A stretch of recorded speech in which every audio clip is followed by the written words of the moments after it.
السلام عليكم. يعطيكم العافية. Hi everybody. Welcome to the panel talk.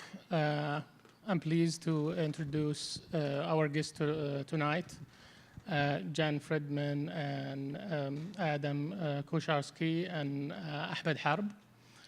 We agree that everyone would introduce himself in the way he likes, so I'll give it to you. So if you can start, please. Thank you, and You're thank you to all of you for spending your يوم التأسيس with us. My name's Adam Kosharsky. I'm originally trained as an anthropologist, and so I've lived in Saudi Arabia, in the Riyadh, for the past 6 years. And most of the work that I do actually sits at this confluence of landscape and people. So just today, and it's the reason I'm wearing a thobe, I was in the Rawdat Khreem, which is about 90 minutes northeast of Riyadh, working with local communities on mapping the sort of landscapes of memory and identifying these places in the landscape where there were stories from their pasts, and all of that towards local economic development, tourism development, Nice. and sort of a better, I work in this connection between landscape, urbanism, and social science. So that's me. That's really nice. Nice, thanks. Jan. I'm Jan Friedman, the geologist in Ahlulah for the Royal Commission for Ahlulah. And as well, we do lots of research, but a big part of the work is actually, like Adam said, storytelling. So telling the story of the landscape for the tourists. And it's a lot of working with our guides, so they understand the geology story, but also artists as well. So Desert X 2024, about 90% of the pieces were inspired by the geology, which was quite nice. So, yeah. Great. Mohammed? Thank you. Hi, everyone. Oops, that was louder than I expected. So I'm Hamad Khalil. I'm originally from Lebanon, and I've lived most of my life between Qatar and the US. So I was also in anthropology and social science, focused on architecture, urban space, and in the Arab world, particularly on how people live and imagine city spaces based on their income and their belonging and their identity. But I eventually left academia to move into writing full-time. So I write fiction, and it's still heavily influenced by architecture, space, and the experience of urban space in different places in the Arab world. But I also write a lot of critique about art and culture, specifically like contemporary visual culture from the region. So yeah, I'm really excited to be here and to be with the I just did a quick tour of the Sculpture Festival, and it looks pretty cool and interesting. Really nice. Okay, just to open up the question, like, how do the landscape of Saudi Arabia, from like your field, act as a storyteller or as a tool to interact with it? Shall we take this one by one? Well, Okay. yes, absolutely. Okay. Well, so I guess I look through the lens. Especially that you came from Khreem. I think it's already it's already showing in the hat and also in the shoes. Didn't wear the hat. This is just for Riyadh art. Great. Just for Riyadh art. So I use anthropologist and archaeologist a little bit interchangeably. And so the discipline of anthropology and archaeology, we try to tease out how things like landscape and ecology then translate into economics, how people get livelihoods from the landscape, and then how they build cultures on that. And what I think is important to keep in mind is that over the past 30 or 40 years of archaeological practice, what we find again and again and again is that the same type of landscape, the same type of ecology can actually have vastly different cultural expressions, right? There isn't a neat pathway between, let's say, deserts create desert cultures, and desert cultures behave in a certain way, and it's a bit of an antiquated notion. And so there's actually an incredible potential, right? And a multiplicity of different cultural forms that can come from landscapes, right? And so Right. you will find within a particular climactic zone vastly different ways of telling stories about that and creating these sort of socio-political structures around those landscapes, right? And so you can have the same, I mean, you find this in pre-Columbian Mesoamerica, where you'll have sort of the Northwest Pacific, sort of like a, Northwest Pacific shoreline, the same environmental conditions, but one society, looking maybe 1000 BC, that created incredibly ornate art, and an entire society that revolved around hierarchy and the production of wealth, and they even had the institution of slavery. Just across the river from them, you would find a society that and you know, happy to dive into this, into the archaeological record, but societies that were much more egalitarian. The point is, there's incredible potential, right? And so I think it behooves us to not ask, well, what is the correct story that, let's say, the landscape of the Tuwaiq escarpment or the landscape of Riyadh, what is its correct story? But rather, how can we create the conditions for a multiplicity of stories to emerge? And I think the Sculpture Symposium, in that it brings different people together, is an effort in that direction, right? There isn't one officially sanctioned story of the stone, or of how the stone can be used, but it can evolve. So that's the anthropological lens. We're very interested in how these stories get told. But usually there is like a sequence between all human beings everywhere when they see it from that like perspective. Well, so there's, but that's, I think all different people make different meanings, right? So you get different perspectives on a particular, let's say, either a view of a landscape or a view of a sculptural work. And different people use different cultural frames to understand that. And so there can be tremendous variety across that. Great. That was quite interesting. I was just thinking while Adam was talking. So in Alula, many of you hopefully been to Alula, but if you haven't, please come. We have lots of little plug. Well, this is a direct invitation, so please go to Al-Ula. Good to see you. We have lots of archaeological sites. Hegra, the Nabatean city, Dedan as well, which is 3,000 years old. Excuse me. And we're telling those stories to tourists. But and those stories also get inspired for artworks, but those stories can even go deeper. So not just the human history, but then the Earth's history as well. So the archaeological sites at Dedan and Hegra are built into the rocks. So our visitors come and they learn about the Nabateans or the Dadanites or Lithonites, but they also want to know more about the landscape. So there's a natural curiosity in all of us, I think, to want to know more. And storytelling, the key to it, I think, is making it relevant for anybody. So not just the experts, not just the interested academics or university groups, but the general public are genuinely interested in the landscape, how features formed, how the rocks formed, and we can tell those stories, and it makes them want to find out even more. So the more we start to drip little stories, they want to start reading books. So it's quite, you can do things in a nice way to get the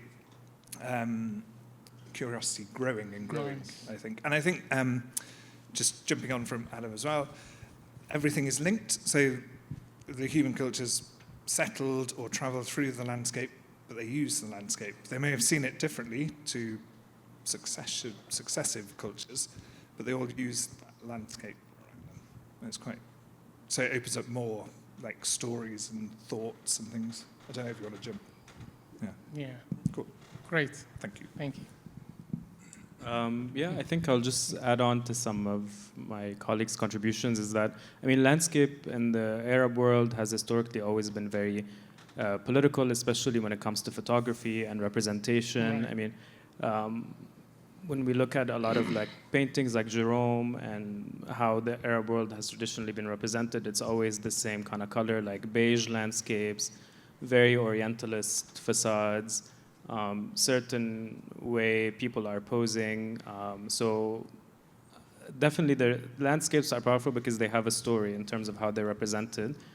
And I think it's interesting to be here at the festival at a time where, I mean, Saudi Arabia is using art to kind of present multiple stories of the landscape. I was really happy to see that a lot of the sculptures outside came from artists from all over the world, but that also they were engaged in live sculpture, which means it's not just something that was brought and kind of put in the city and thrown there, but actually people are kind of interacting with the stone. They're standing over the ground. They're kind of building something while they're here. And also, I mean, sculpture is an interesting form of representing landscape because I'm a writer, but I find like sculpture is the closest art to writing because it's almost like writing in stone. The labor that's required from it, the way you're using your hands, the body language, the maneuver. Usually, a lot of times, the artist has left some form of the emotion in the artwork. And how this artwork will be used in the future will be interesting too because it's going to be different interactions with the city, different interactions with how people view it. I find that art is always very powerful in terms of the critique it produces around landscape, but also in terms of the stories that it's going to conjure. It doesn't mean that the stories are always positive. Sometimes people might not like what they're seeing, or they might not like the way the landscape is being interacted with by an artist from abroad, but at least it generates conversation, and like you said, it might generate like a multiplicity of narratives instead of just one dominant one. Great. This is really nice. So Saudi Arabia is really full of landscapes or unique landscapes and also art and history. How can art and story make people feel closer to a land and its history from your perspective? So I'm not gonna go to just somebody, but for all of you, like if you like to elaborate more about it. Well, I wonder if what might be interesting is also stories that make people question their connections, right? Absolutely. So implicit within that question is the assumption that people want to be closer, and I think there are many opportunities for that. And maybe the question is the key to the storytelling. Well, yes, it is. I mean, yes, I think many of the stories we tell about landscape, they are ways of articulating almost a mythic connection that a people has to land, right? And that's very comforting, right? That's a very, very comforting narrative. It grounds people, it gives them a sense of belonging, gives them a sense of connection to their communities. But that connection can sometimes become a little bit sour. It can become constraining. It can become a way of actually saying, well, only certain people can live in a landscape because they have this mythical primordial relationship to it. And I think we've seen in both contemporary in the news today, but even in previous centuries in modern world history, how that idea can go awry. And so I guess I am curious about the potential for contemporary art and art practices to actually offer a sense of critique, to unsettle what seems like a very clear relationship of people to land. Maybe there's an ecological critique, right? So I am interested not just in the stones that have been so beautifully, but the quarry that they came from. And this is also something in Rawdat Khuraim where we're trying to put a stop to some of the illegal quarrying work that's happening there, right? So, but I think, so I'm turning your question on its head a little bit. I'm interested in the possibility of the power of contemporary art to unsettle some of the very, I would say maybe mythic stories that get told, and that create a space for a new spin on some of those stories to be told. That is very interesting to me. I think that's where some of the most exciting potential lies. And so how can entities like Riyadh Art, programs like this, evoke that level of criticality and exploration, rather than just seeing, well, who can best exemplify the mythical connection. Let's break it apart. Is where I find the I think are the most interesting works. Really nice. Wow. Okay. Sorry. Hello? Yep, we hear you. 3B, because I was listening, and I shouldn't be listening, I should be thinking. But it's a really interesting point, and the question was, how can we get the storytelling through the artworks? And those are some really interesting topics and things that should be addressed. So I had a look around the sculptures, and they're really beautiful. The work is gorgeous, obviously, and very skilled. And I was looking at the panels, and there's lots of conservation messages. There's climate change. There's one about evolution, which is nice. So thinking about it, I think those panels or those stories could be stronger. Hopefully there's no artists in the room. But I think, I think as artists and as storytellers, artists can be storytellers, but it's remembering who the audience is. Because some of those pieces are really strong and powerful, big conservation messages, big our place in the whole universe messages, but those narratives are a bit weak. Can I say that? Yeah. A little bit. They fall short. I think they miss out on really telling the story that they want to tell. And it's a big story, and it can really inspire the younger generation. I was in the mosaics workshop earlier, and lots of children in there drawing with compasses, making some masterpieces themselves. It's quite sweet. But the kids are missing out because they don't understand what the artist is talking about. So that narrative needs to be a bit stronger and clearer. So we can improve the storytelling by improving the narrative and how we tell a story. And talking to experts to get a deeper story as well. So in their mind, they're inspired by something, but that something, like we said earlier, everything is linked together. The archaeology, the landscape, the geology, the biodiversity, everything's linked. And the more we talk to experts or people who are interested, the more we can really get really interesting stories linked to just one piece, I think. I mean, one thing I'll say, and it might sound controversial or a bit funny, is that contemporary art can make history more interesting. I work with a lot of students, and a lot of times students might not be interested in history because it's very dry, or because they have to memorize it.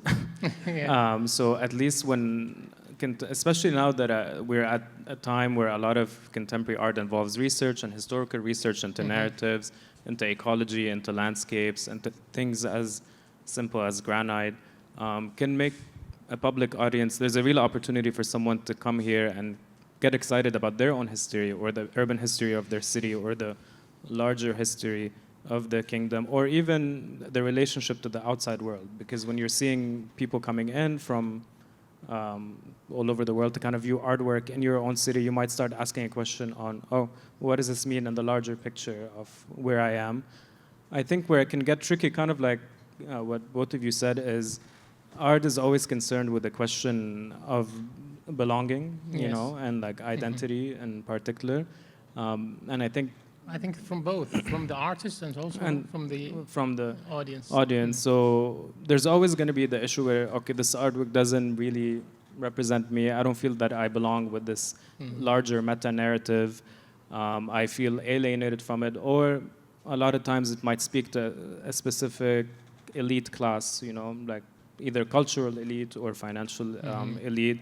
So I think more experimentation in the arts in terms of the setting, the spaces they're presented in terms of the modality, in terms of the type of artists that are invited, kind of helps bring out a more inclusive narrative overall. And sometimes art can surprise you. I mean, I remember 10 years ago I saw a painting of my hometown, and I didn't even know that there was a river in it 100 years ago.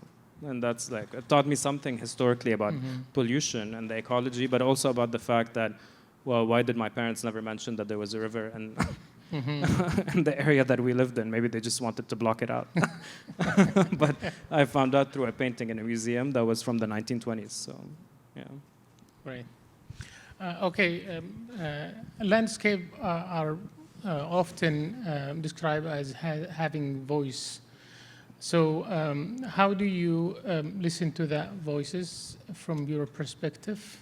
And you may give some example, for example, from Al-Ula, for example, from any other area that you would like to elaborate. Can I specify it in, for example, in Riyadh to make it hard, or just like leave it? Okay, just. Well, I think I like participant, sort of participant observation, right? And so even the work that I've been doing the past few days in the Rawd al-Khuraym. Nice. The participatory mapping that we do, we actually bring community members out. We have a big map in A0 size. Nice. And we have people put pins and we say, okay, tell me the stories of your grandparents, right? Tell me a place name that is not on the map, but you know it. They are from the local. Yeah. These Nice. are all local local communities from Ramah or Yeah.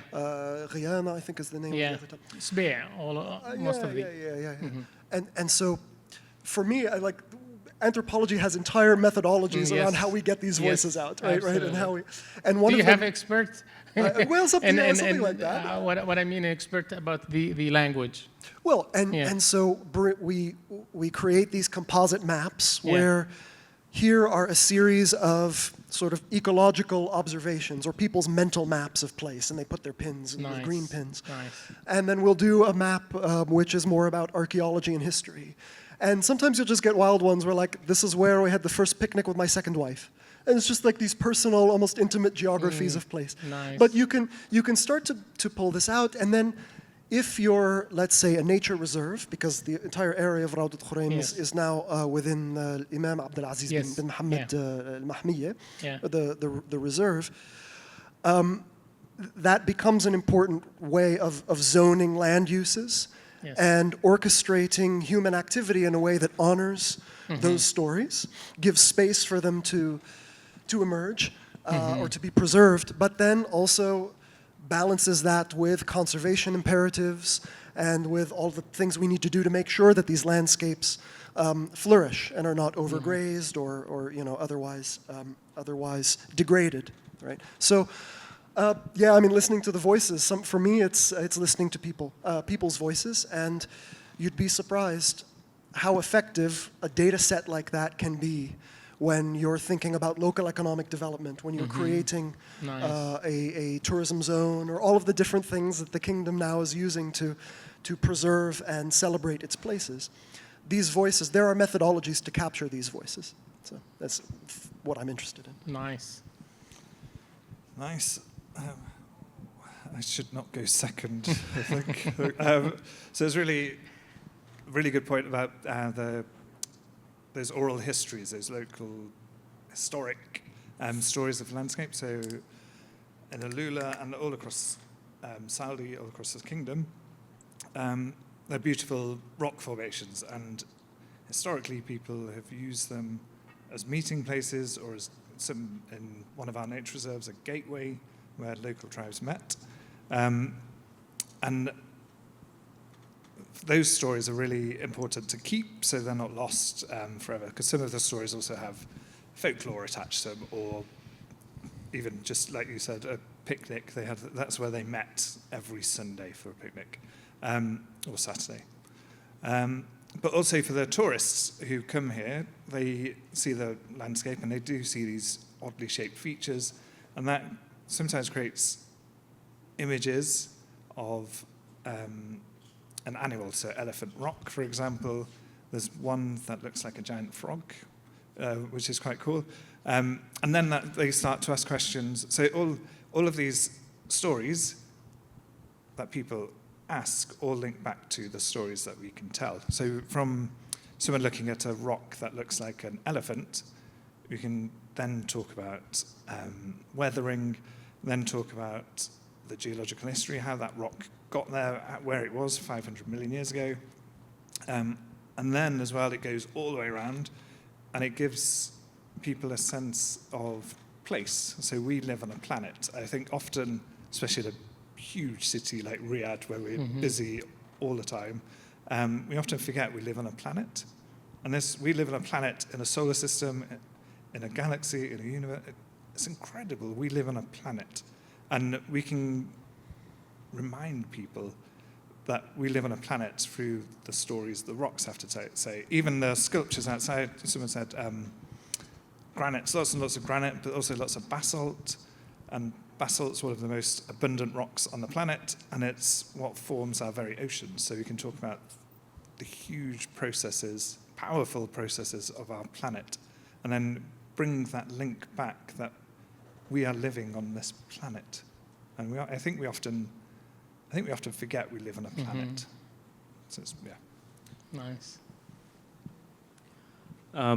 Yeah, I would echo some of what you said in terms of, I mean, when you live in a very urban and dense city, be it Riyadh or any other city that really has become like a global metropolis, the dominant sounds are usually cars, construction sounds, you know, like very heavy machinery. So machines tend to be the kind of dominant thing you're hearing from the landscape. So I think when art can bring other sounds from the countryside, like from the desert, from mangroves, from different spots of ecology, even if they seem sparse, if they do like installations where you could hear these sounds, where people can interact with installations of oral history, kind of like what you said. It's really important to preserve these small stories of this is where I picnicked, this is where I lived, this used to be this before it became this building. A few years ago, we were part of this art project. I wasn't part of it, but I was closely kind of watching it.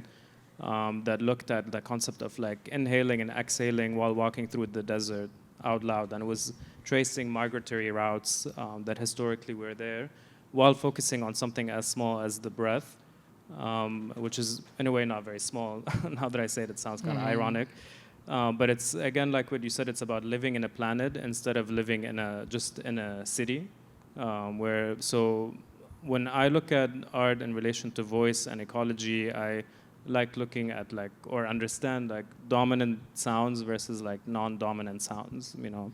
So the non-dominant sounds are harder to find, but are usually more interesting, or they will leave people kind of in a trance for a bit, you know. I mean, one of my favorite artists, Wael Shawi, he's an Egyptian artist, and he presented once this beautiful artwork called Crusades Through Arab Eyes. And it was one of the few artworks till this day that really moved me and made me emotional, because it used so much Arabic folklore and dance and rhythm, things that I had never heard presented in that way. And while watching like things as small as like marionettes and Muppets, which I usually would like make fun of, but with the sounds and the music, it actually made it so powerful that I really connected with that artwork. And this is like 10 years ago. So I think the way you present the landscape with sounds and voices can be really powerful in terms of public engagement. And it could actually shift it away from critique, because we were talking earlier that a lot of times people issue their critique of a artwork visually, right? Just because they saw it and they might think like, oh, I don't really get it, or I'm not interested in it. But sometimes when sound and kind of music and rhythm and oral history is involved, it might invoke a larger emotion that can make you feel included. Nice. So these days, especially in Saudi Arabia, there is a lot of places being restored or under development. So how can we make sure, from your perspective, that we keep and protect this old history while we make it modernized? So if there is like a point toward that, because sometimes people are afraid to lose this rich history while make it modern. I don't want to go first, you guys.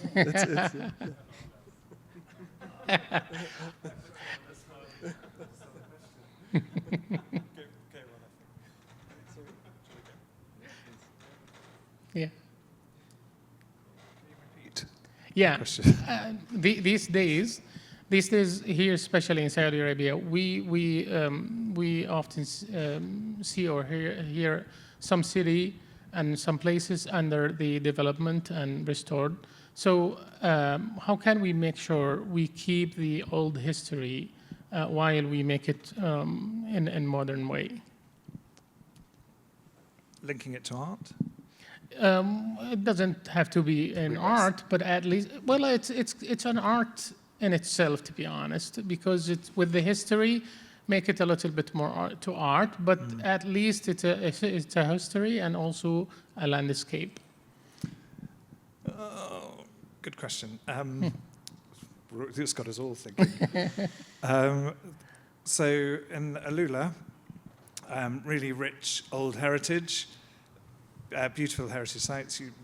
The kingdom's first UNESCO World Heritage Site, Hegra. Nice. And we get lots and lots of visitors every year, which is fantastic because they're learning all about the history of the kingdom. And one thing they see, so as soon as you land on the airport, has anyone been to Ahlulah? A couple of people. Anybody? Raise your hand, Anyone? please. Oh, one only? Come on, a couple more. Two? Okay, good. Please come. So as soon as you land at the airport, it's quite unique actually because you're not landing in a city like when you land in Riyadh. You see all the lights in the streets, Vivid, huge yes. streets actually. But when you're landing in Ahlulah, you see the landscape and the mountains with the sand, some blue sand blown against the mountains, which is beautiful. And then when they get off the plane, they're surrounded by the landscape. So already they're immersed in nature. They're immersed in the landscape, the natural landscape. I think for us in Ahlulah, and actually anywhere, we can do this anywhere. It doesn't have to just be in Ahlulah. But we can link that landscape to the heritage site. So if people come, they learn about the Nabateans, but they can also learn about the landscape in a subtle way. They can ask questions or we can guide them to that story. And then that also links to the wider, so one heritage site can link to the wider Ahlulah County. So the landscape we see around us is diverse. There are lots of different rock types. All around you get the metamorphic, jagged, spiky mountains in the south and then the beautiful sandstones in the north. And those different landscapes have created different environments. We have 5 nature reserves in Ahlulah where we're replanting plants, reintroducing animals, and we're restoring the ecosystem. So that one visit to a heritage site can link to all of that through stories. So is that kind of answers? I think so. And if you elaborate more and given at least one example that you have maybe seen in Al-Ula, that would make it more clear for us also, like how you protect these, for example, heritage in somehow when you restore it or when it's under development, if there is a way or if there is like a process. There is a process, but it's Yes. incredibly boring. Okay. I think there's more interesting Can things you make we it could in a talk story? about. It's So all make procedures and it has to okay, go good. through approval, and it's checked. So we check. So recently, this bit isn't boring because this is rocks.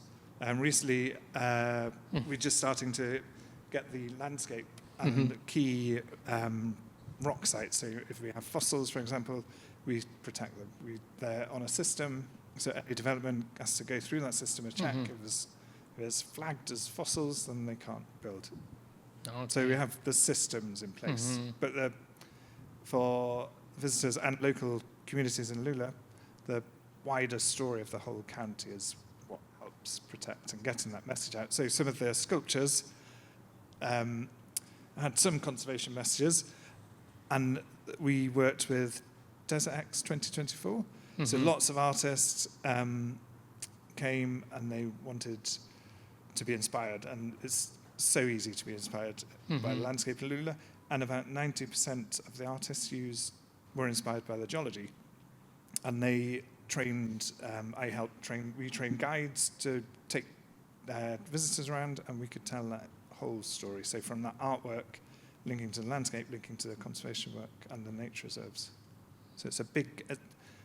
All the questions are bigger questions than just a simple sentence answer, which is good and it's interesting. And it shows again how everything's interlinked. Yeah. Nice. So I think, I mean, this might be my own bias, but it's important now more than ever that we live in such a kind of interconnected world. Whenever there's conservation projects, it's great to, of course, the leading person should be the archaeologist, and Sure. but it would be at some point in the project, I think, and I see this happening here, but increasingly maybe around the world, is involving social scientists, involving storytellers to activate the space in a way that people can relate to in the public. I mean, I think also not every, I know we kind of live in the museum's age, but I don't think every historical site should be a museum. It can be used in a different way in terms of maybe, because sometimes museums might be too exclusive to certain kind of members of the public. So using it in more innovative way of getting the public excited, I think, about historical buildings is really important, because they will be kind of part of the effort sometimes to save a heritage house from being demolished, or like a movie theater, or even a small building. So I think finding the public's relation to conservation, especially in big cities, is really important at any stage. Great. I think Saudi's been rather lucky in a lot of ways, in that it didn't participate in the mistakes of, I would say, much of the 20th century, different approaches to conservation where things were bulldozed.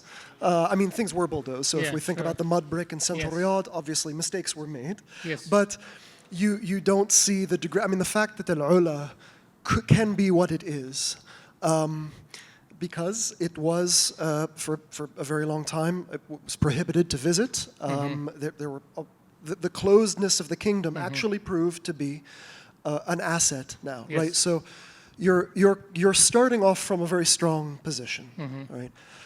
My only concern about the conservation, some of the conservation efforts that I see, is that they are very focused on the visual culture and the tangible heritage. And sometimes I think miss the fact that those older forms of visual culture, architectural culture, those emerged from a very specific confluence of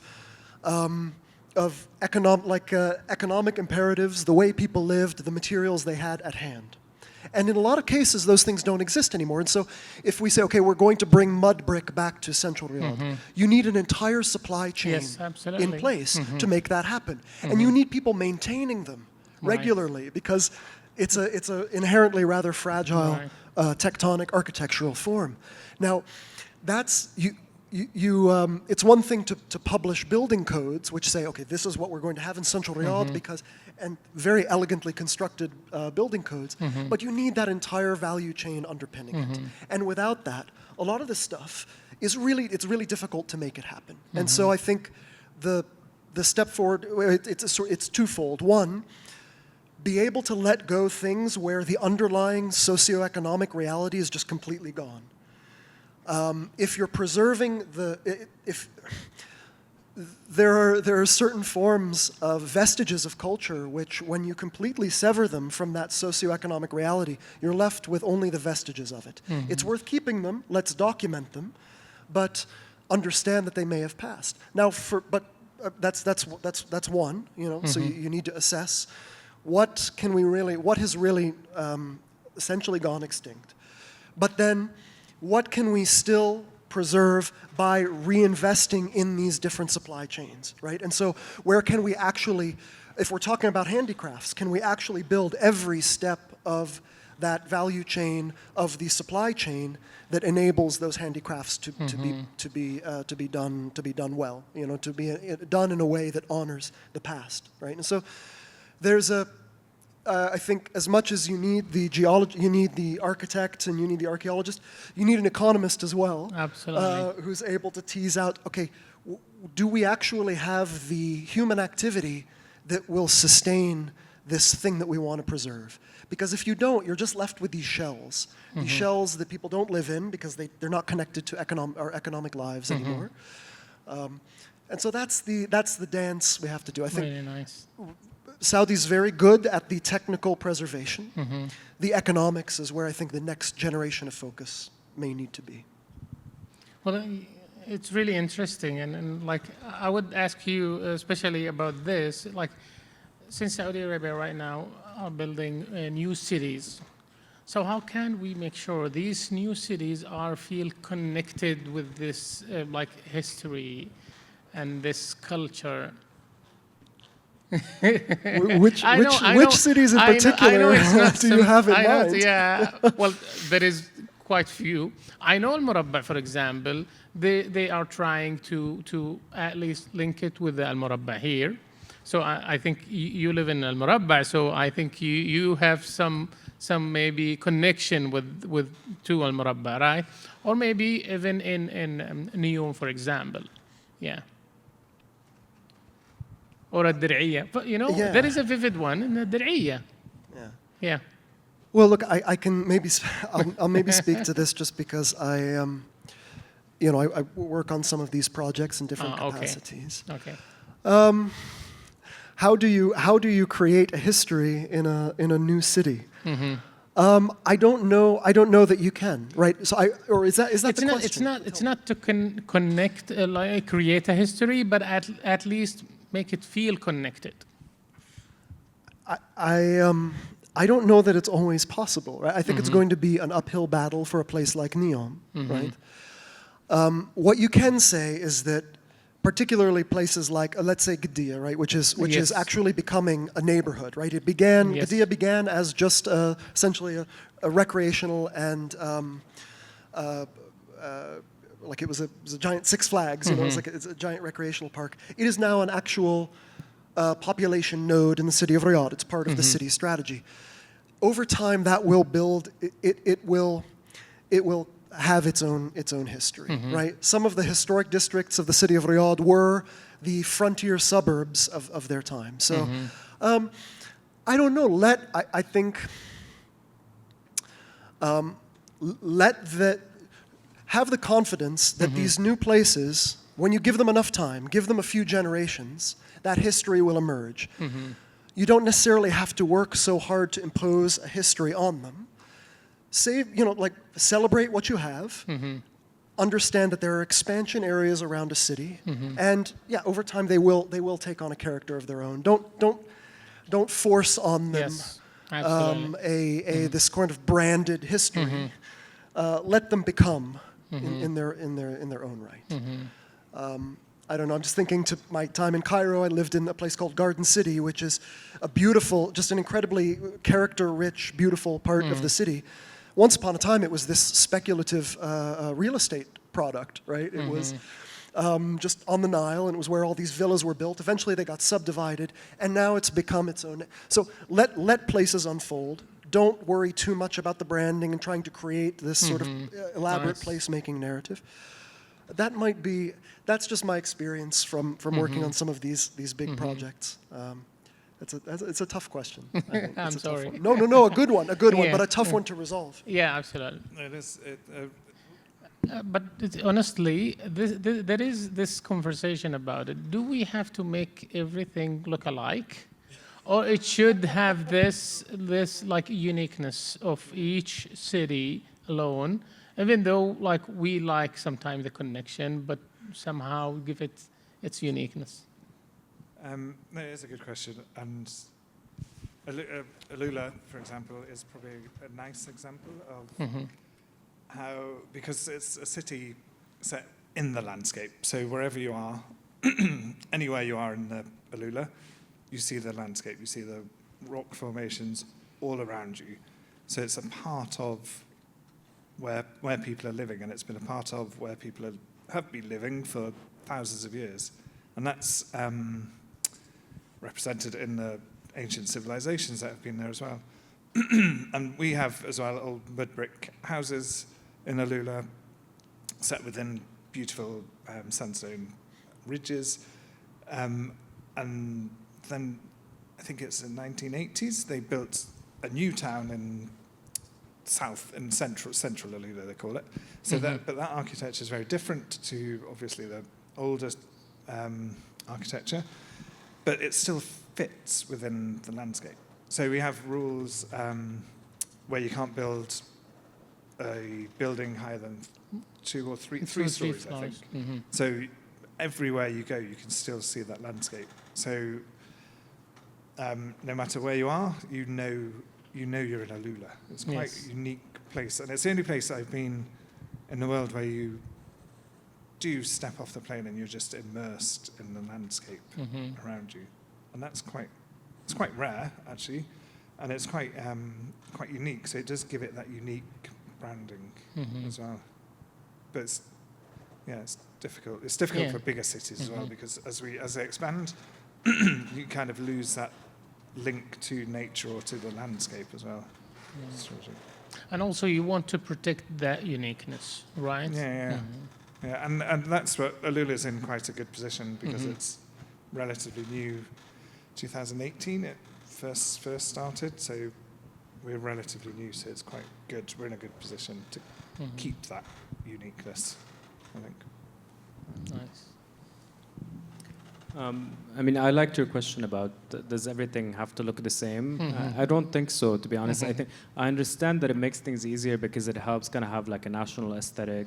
It creates uniformity and kind of a homogeneous way of like developing things. But I think having the organic kind of gritty infrastructure of new cities is really important. What Adam was saying earlier is it doesn't mean that every place has to be historic, or it doesn't mean that Right. if a place is historic is important, because it can also sometimes be economically abandoned, even if it's historic, Right. because it's not able to generate livelihood. I think the conversation about history would be interesting in terms of allowing people to have a lived experience in the new city or in the new area. And lived experience means is they can have an income, they can have an active social life, they can start interacting with the place they're moving to, and instead of feeling they're visiting new like towns as Yes. tourists in their own country. You know, I think that's an important distinction. I think in the Gulf and in the Arab world at large, in Egypt even, in the GCC, like the speed of change is so intense that sometimes people find themselves, suddenly they became suburban and moved out of the city center or moved out of this place. And there's always this conflict between urban and suburban. And I think allowing more kind of lived experience to kind of help people flourish in certain townships would be important. How it relates to contemporary art, I think, would be a very tricky and interesting question in terms of, can art generate new history in terms of how people interact with geography, territory, and landscape? I mean, I can say from a writing perspective, I'm very interested every time I write in constructing the city in a different way. You know, instead of always kind of going for the same methodology, the street looks like this, and then allowing the story to kind of surprise me. So I think that's how I view it, instead of wanting everything to kind of look the same. Nice. I usually wondering, like the art strokes that has been in Saudi Arabia. Have you seen some of these art in these rocks? For example, in Taima with the beautiful like horses and others, especially in Al-Ula, there is a lot of them. So, like from all of you, like from your perspective, like what's the story that tells you exactly? Is it something about that culture? Is it something just about this like a human being alone who has just, and from that time till now, how that just like developed many other like stories and also history? I don't know if it's... Well, I think what's striking in a lot of the rock art Yeah. is how much of it integrates Yeah. plants and animals, that the ecologies have changed significantly. So some of these are Neolithic period. I mean, they vary considerably, but this could be as much as 7,000-8,000 BC, Yes, right? absolutely. I may be getting the years wrong. Don't check that. But within a millennium or two. Yeah. And the Arabian Peninsula looked very different. Yes. Its climate was different. I think there's an ecological story to be told there, right? There is. It speaks to people's connection to a land that is mediated through ecology. It's mediated through animals, through the ways that people made their livelihoods and subsistence. And I think, so to the extent that that rock art not only reminds us that there have been people for, that called this place home for a very long time, but this question of the ecological viability of the kingdom should continue to be a concern. And what will our rock art, look like? What will our equivalent? How will we communicate the connection, that we have to the environment as it is today? I think there's a really important broader narrative around ecology and conservation, and that is an important one that comes from that, right? That's my thinking.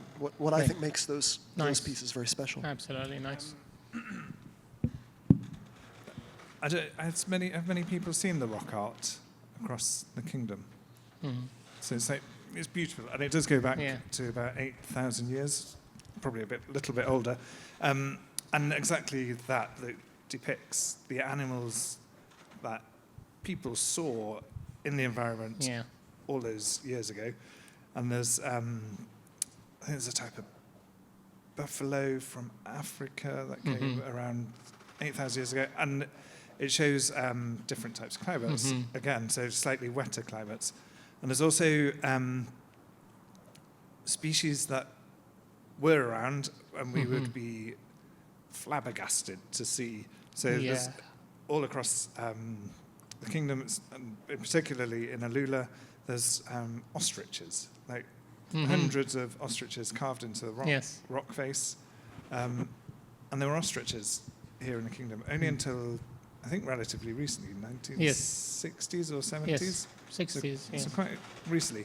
And it does show this really rich ecosystem that was actually within our lifetimes as well. So the rock art, it tells about the people, it tells about their lives. Some of the rock art were messages to other travellers, or which way camels were moving as well. Some were local tribe messages to each other, or to say that this is their area. But the biggest thing for me, and for many people probably, is the animals that were here and have only just recently, really, really recently vanished, and then it brings it back round to that link with our planet. Because when we're trying to think back, so as a geologist, thinking about 500 million years ago is really easy for me, but for other people, it's really 500 million years ago is a huge amount of baffling. And as an anthropologist, a couple of thousand years is like a blink of an eye. It's nothing really. But even that, a few thousand years ago, is quite a hard thing for us to imagine, because it's many generations ago. And for us, that's really difficult to imagine this really rich ecosystem without cities, with ostriches running around, Arabian leopards jumping, pouncing on things. So it gives us that link back to the planet, this globe that we live on that's floating in space, that's really rich in plants and animals. So there's so many links just from one piece of rock art. And then obviously the story about the rocks themselves. Yeah, tons. Nice. One thing I'll say is, public art related to ecology, especially historical ruins, if they're able to surprise members of the public, it's good, because it already made people think.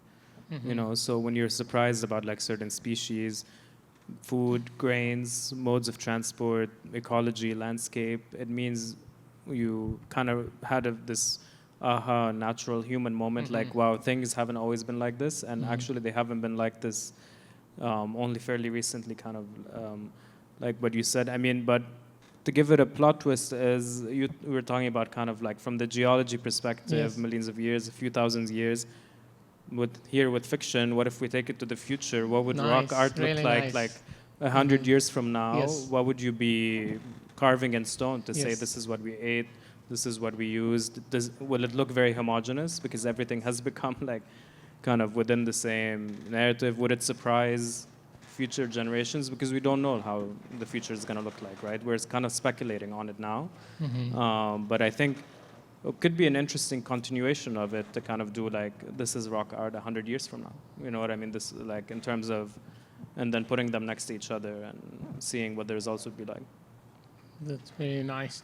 So thank you so much for this, and I think we're gonna open the question for the public. So anybody has some question?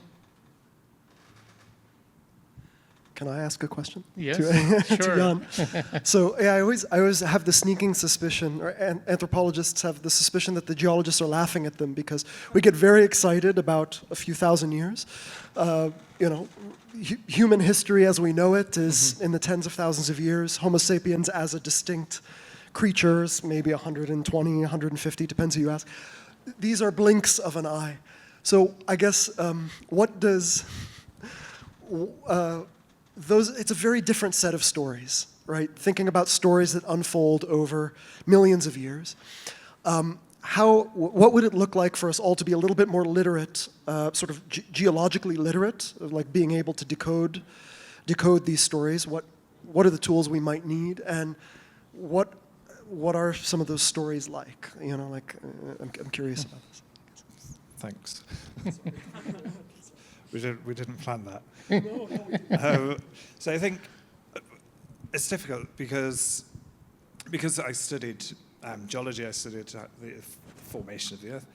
I think the easiest answer is your imagination.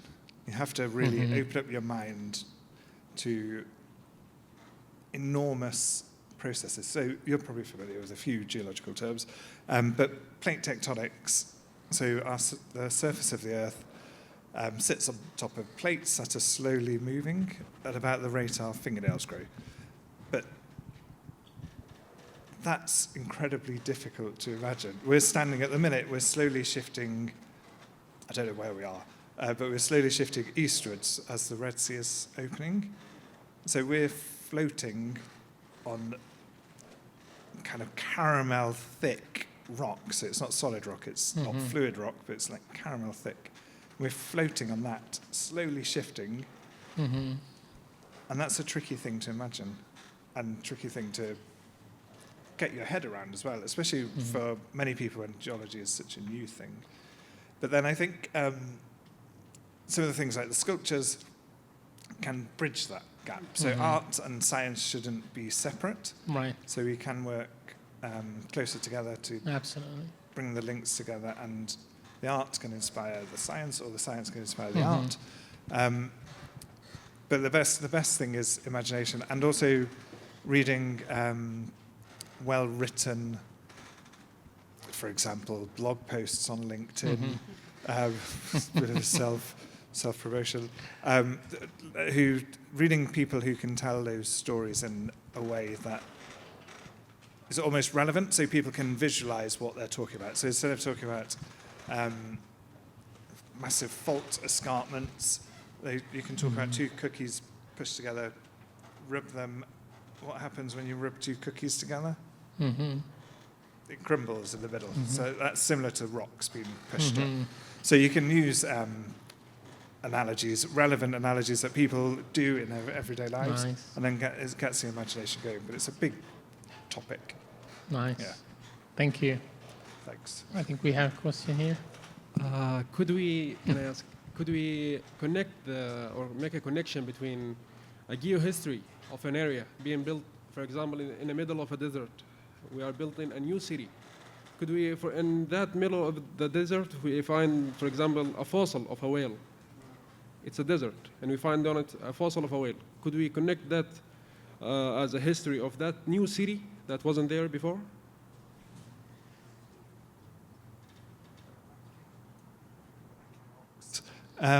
Yeah, obviously. So I think it's Egypt. There's a place in Egypt where they found about over 100 whale skeletons. And so they protected the sites, and they're building tours and things. And in Alula, we have the heritage sites, and about one person in every group of tourists that come always ask stories about the rocks. They want to know how features formed, holes formed in them, the colours of them, the layers. And as we were just saying, it's really difficult to visualize how the planet has formed over hundreds of millions of years. But something tangible, something that people can really see or imagine, like a fossil whale or dinosaurs, everyone loves dinosaurs, then that helps that imagination. So, and it's a part of a story of a place as well. Even if it's not a human story, it's still a story of that place. So yes. A story of the area. Yeah. You mean? Yeah. So North Riyadh, you've got the North Riyadh Geopark. You should go and visit. I think it's free. It's free. I think Just it's, go along. yeah. And you'll find out lots of stories of the rocks underneath Riyadh as well from visiting there. Nice. Yeah. Thank you so much. You're welcome. Other question? Okay.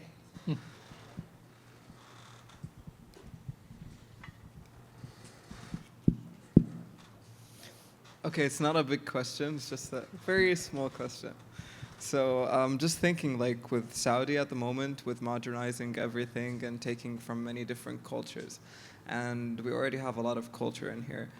Do you think that maybe we should focus more on what we have and like different provenance in Saudi, instead of just taking what we can find from the outside and bringing it in and modernizing it?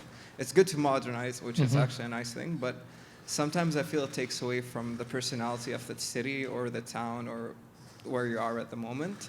And I don't know if it's a question or a statement, but I feel like there should be more research towards the people that live in these areas and like how they interact with a specific region, and then maybe develop towards how they live there. Because as like you can see with different people, like there's billions of people in the world, and I guess like I would say each would have their own ambitions of where to live and how to live and what kind of community they are. So is it better to focus on what people already have and just building on that, or should we be taking more from the outside and putting it in? Nice. Well, my perspective on this is that the core identity that you're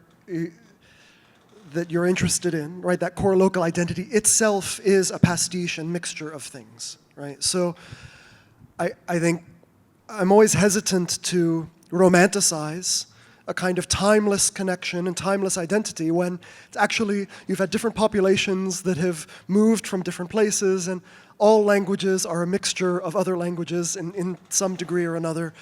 All cultures borrow liberally from others. So I think having keeping the space to allow sort of new combinations to emerge is actually how culture advances itself. And I worry about a world where we decide we've stopped in time all these different communities which are constantly evolving, and we say, okay, this is the true one right now. We're picking an arbitrary time, usually around the 1950s is kind of when we like to do this. And we say that's when real men were real men, and real Saudis were real Saudis, and real Americans were real Americans, and that's what we're going to... It's all made up, man. You know, so I think I think there is space in this wide world for cultures to continue to shift, and that is how we advance. But I'm keen to hear what other people think, because... On the flip side, yeah. as I think a few of us mentioned earlier about oral history, if you're right, I think if things, globalization, if it happens too quickly, then those unique cultures will disappear. And so I think it's really important to keep the essence of that, especially the local communities who've lived there for hundreds of years. They've exchanged culture in the past, they've built their culture, but as of now, that's how they are living. Like we got a perfect example in the corner, the Saudi coffee and the dates. Wherever you go in Saudi, even in the airport, you get, and on the plane, you get Saudi coffee and dates.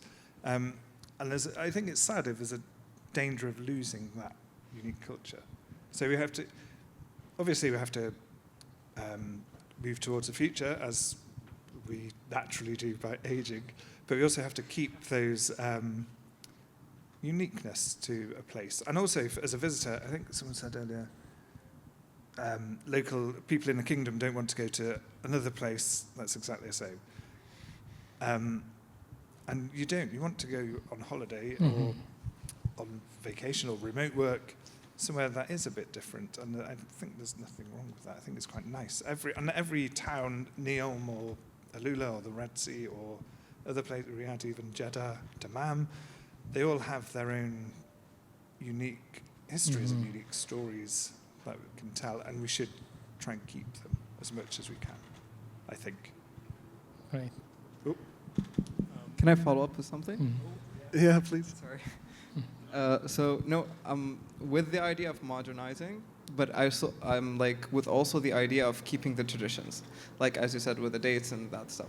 But I feel sometimes like when people do the research and development, they focus more on the wrong traditions.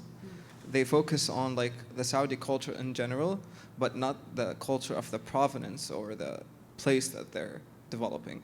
So I don't know. My question is, I think should there be more research towards the locals in that area and how they develop and how we can put like modern touches that actually help them in making the place better and yet keeping the culture going and also keeping like the infrastructure going.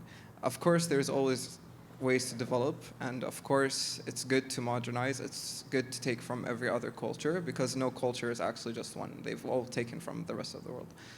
I don't know, is that a statement or a question? But If you want. Sure. I mean, I think it's a really interesting question because most conversations are usually about cities and provinces and towns are ignored. I usually have two opinions on this, especially from the point of view of heritage and conservation, is that when it comes to urban planning and ecology, I think doing research with the locals a lot of times will lead to better sustainable solutions, better kind of infrastructure that integrates things like the weather, landscape, architecture, but be a bit like what Adam mentioned is sometimes you need to be careful not to fetishize your own culture. So what happens a lot sometimes in kind of the field of heritage studies is someone is coming from a big city and is looking at a small town and will study it and say, well, these people have lived like this for 100 years and I want them to stay living like this because this has been designated as a heritage zone. You know what I mean? But some people don't want to live historically or like, in heritage. Or they might want to live like how it is in the city. So I think the conversation or the research is so important, especially from a oral history, anthropological, even just from a historical perspective, but also it shouldn't veer into like fetishizing native knowledge in a way where it's like the only answer, or you start kind of fetishizing your own culture just because you might be feeling alienated from it sometimes because you're living in a very urban or a dense place. Great. Dear gentlemen, MK and Jan and Adam, thank you so much for this informative discussion. And thank you also for all our audience for staying here for all the time and also giving some good question. Thank you so much. Thank you all.